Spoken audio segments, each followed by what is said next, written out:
Hello, welcome back to the Boardgames 4K YouTube channel, and this is a channel where we give you reviews, playthroughs, unboxings, and we generally talk a load of bollocks about tabletop gaming in general. And in this video we're going to be talking about a Euro game designed by one of our favourite game designers, Stefan Feld. We're going to be talking about Luna in the domain of the Moon Priestess, and this is a game where you'll be taking your novices, you'll be sending them out to these holy islands, trying to get these favours that will allow you to place your novices into the temple where they will become ordained, and it will grant you victory points that will allow you to win this game. So in this video we're going to be giving you a very brief overview of the rules. We'll be telling you what we do like, we don't like, and we'll come back and we'll tell you whether or not Luna is still worth playing 10 years after it was first released in 2010. Remember, if you are new here, then please consider subscribing to this channel. Leave a comment in that section down below. We'll see you after this.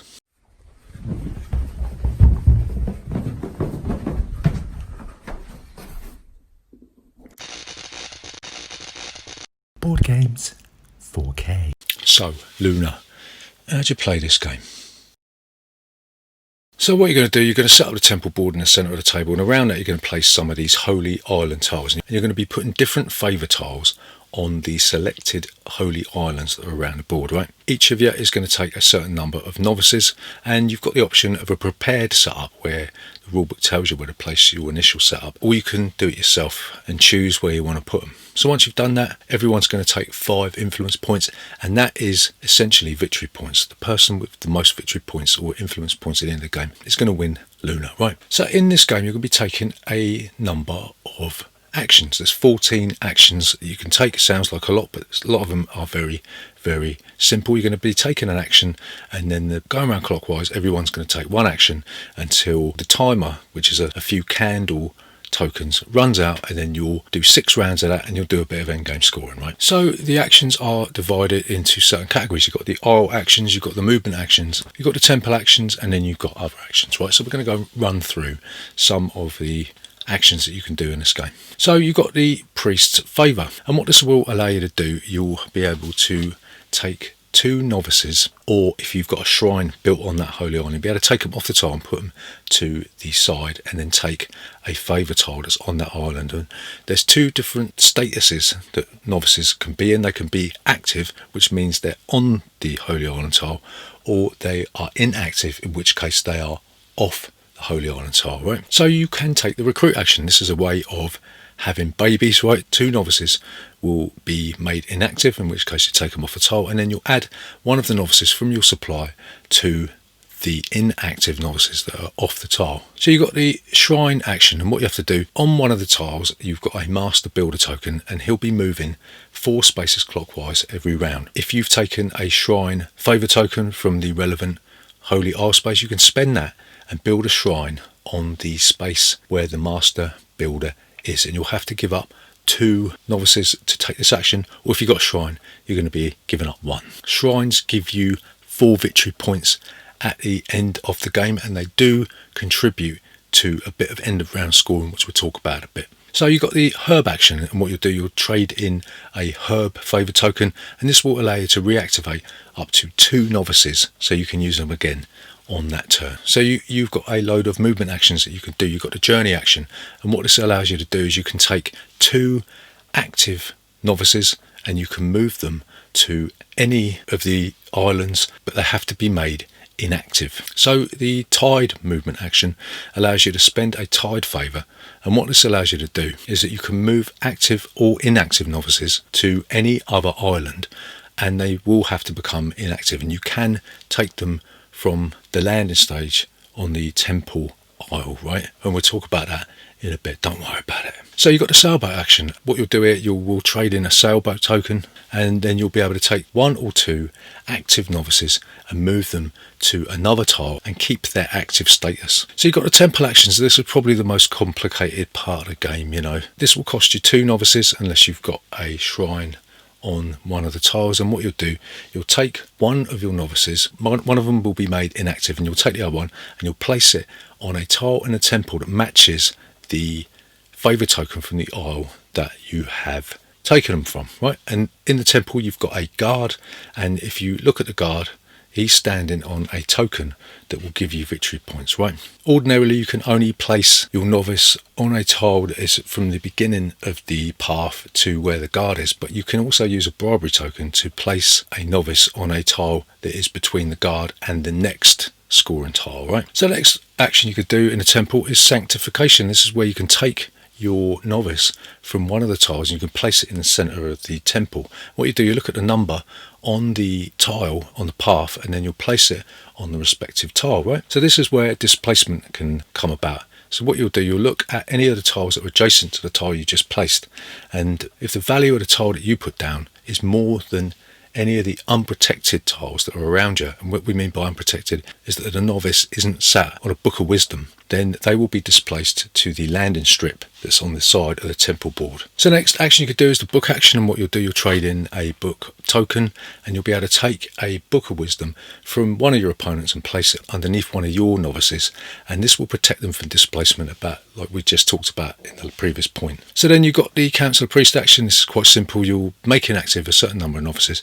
and then you'll move your disc in the council that many spaces up, and this will grant you victory points at the end of the game and also break ties. So there's a few other actions. You've got the expulsion action, and this is where you can move the apostate. The apostate is a nasty looking snake-like character that will sap victory points from you if any of your novices are on that space where he is at the end of the round, right? So you've also got the virtual novice. Yes, they did invent virtual reality back when they had moon priestesses, but this essentially gives you a tile that you can use as a substitute for a novice token that you ain't got. And finally there's the meditation action. This is where you will turn over one of the candle markers, and when you turn over the final one you get a victory point, and then you'll end the round. You'll do a bit of end of round scoring.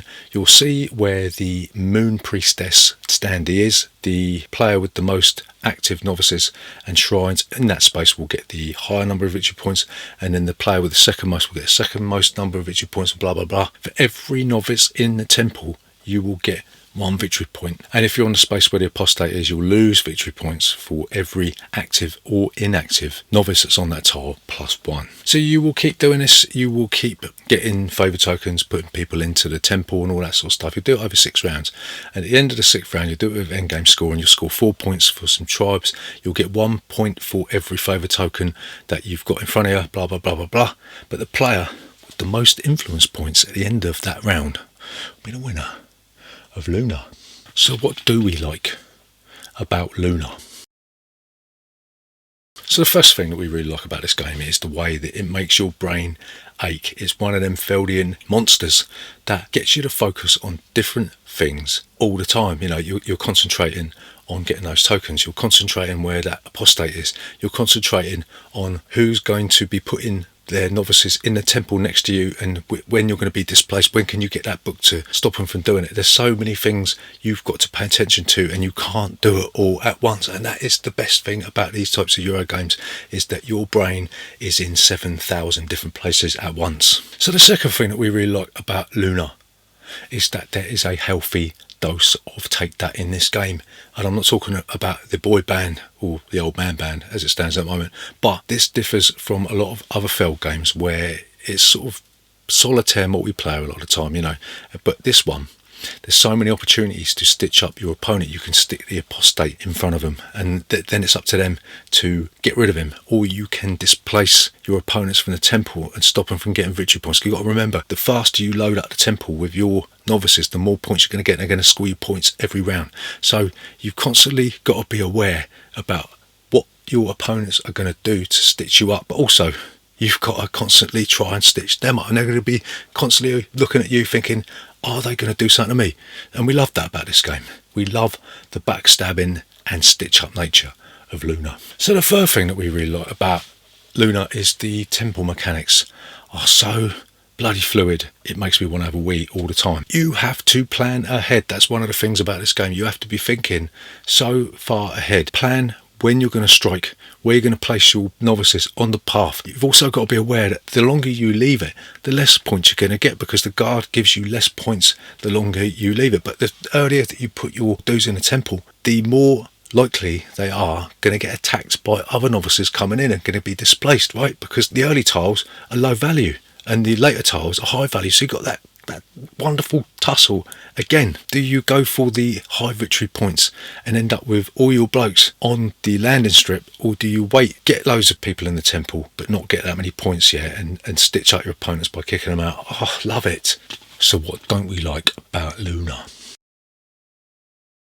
So the first thing that we don't like about Luna is the rules for movement can be a little bit foggy. Okay, you're standing there, you're all seasoned Euro veterans, right? Okay, we understand that, but we played this the other day and the differentiation between active and inactive, journey, tidal and sailboat sort of merge into one, and they fogged my brain up slightly, you know. Especially the difference between journey and tide. Okay, there's a couple of little differences, but essentially, why would you spend a tide token to move an active novice to another tile and make him inactive when you can do that for free?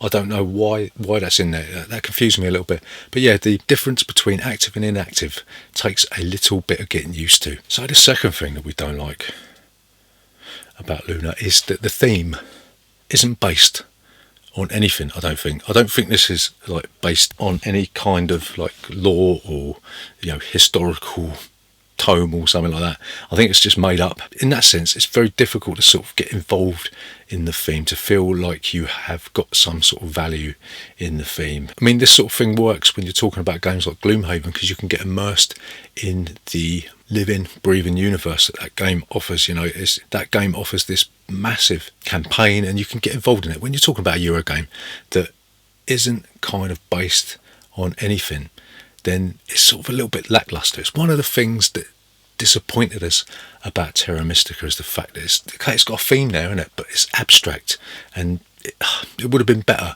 had this been sort of based on some sort of myth or something like that. So the next thing that we don't like about this game is that some of the tiles, when we played this the other day, we played a 4-player game, and is that some of the tiles remain empty quite a lot. And we found that the virtual novice didn't really get used that much, and the bribery token didn't really get used that much. So there's sort of more of a focus on some favour tiles than others, and that meant that a lot of the novices ended up on the same squares. Nothing got spread out, and in that sense it was very difficult to move some of your novices over to the other tiles without having to go to the places that you don't really want to go to first, you know. So to summarise, is Luna still worth playing today and in the future?